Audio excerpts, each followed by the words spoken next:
Yuk jadi bagian dari dakwah kami. Dukung operasional dakwah dan sosial kami, raih pahala amal jariah yang terus mengalir sampai hari kiamat. Ya. Oke, syukur Ustaz. Pertanyaan terakhir Ustaz.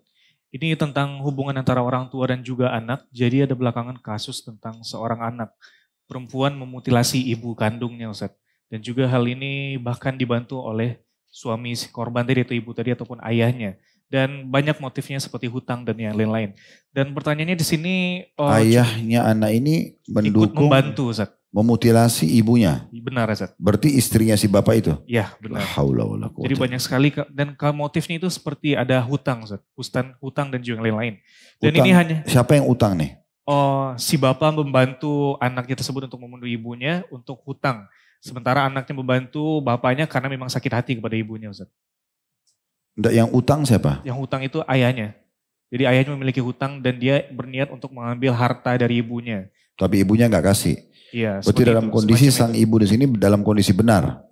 Nah, bisa kita kan seperti itu Ustaz, jika sesuai dari berita.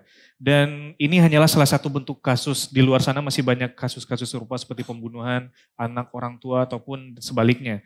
Kira-kira apa sih yang menyebabkan manusia menjadi sangat gampang dan tidak berpikir panjang dalam melakukan pembunuhan seperti ini Ustaz? Dan bagaimana cara kita agar berlindung dari dosa seperti ini Ustaz? Jauh dari agama.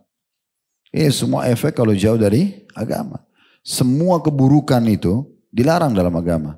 Berzina, memerkosa masuk dalamnya, memukul, memfitnah, menggibah, menyakiti, mencaci, semua yang buruk-buruk dilarang dalam agama. Artinya kalau orang itu ke agama lebih dekat, dia tahu itu haram, dia tidak akan kerjakan. Kalaupun ada yang lolos di antara dosa-dosa tersebut, saya yakin tidak semuanya. Mungkin ada 1-2 yang dia lakukan, itu pun dia tahu itu kesalahan. Dan semua yang diperintahkan agama itu baik sama orang, bakti sama orang tua, gitu kan, mencari rezeki yang halal. Kalau utang niat mau membayar, semua itu kebaikan-kebaikan dalam Islam diperintahkan. Jadi faktor utama ini karena jauh dari agama. Dan ini bukan jauh lagi dari agama. Mungkin memang bahkan sudah tidak ada agama dalam hidup mereka. Si ayah tadi hanya karena punya utang, kemudian mau ambil harta dari istrinya, kemudian istrinya mungkin tidak kasih, maka dia suruh dan dukung anaknya untuk memutilasi ibunya. Ini kan luar biasa.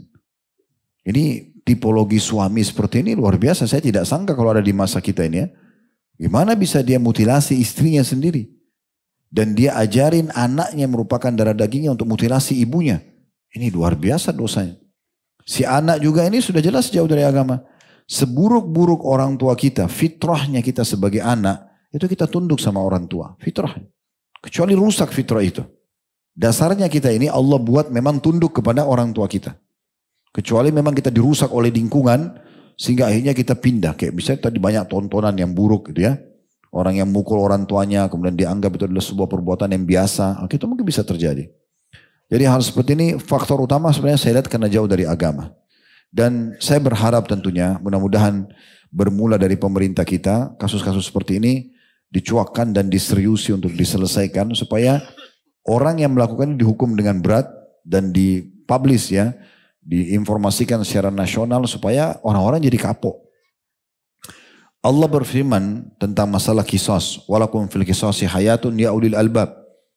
Pada hukuman fisik bagi para pelaku kriminal, kisos.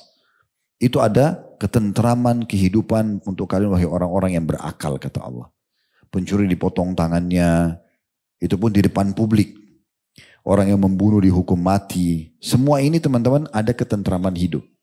Ada orang, dia mau mengambil barang, ditegur, dia takut, hanya dia berubah. Dia tidak mau lakukan. Ada orang tidak cukup dengan itu.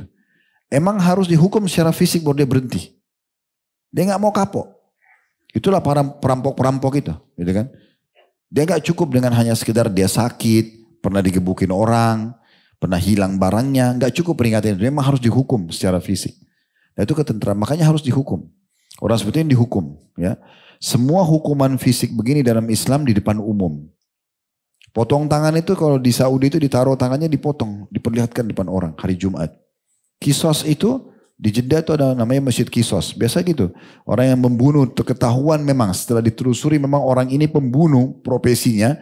Dikepergok, datangkan dipenggal depan orang-orang.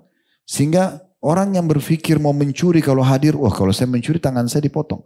1 orang dipotong 10.000 orang berhenti mencuri. Satu orang dipenggal karena membunuh, maka berhenti dendam keluarga yang terjadi di antara dua keluarga yang sedang bertikai karena ini yang membunuh dan ini dibunuh.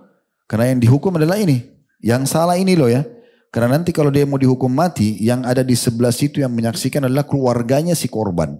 Nih, yang sedang membunuh saudara kamu, anak kamu, ini orangnya. Kami akan penggal sekarang. Keputusan di tangan kalian. Kalau mereka perintahkan, dipenggal. Kalau mereka maafkan, tidak jadi dipenggal. Berarti tidak ada hubungannya sama anaknya, nggak ada hubungannya sama istrinya, nggak ada hubungannya sama saudaranya. Bisa saja anak pembunuh dan anak yang dibunuh dalam Islam menikah.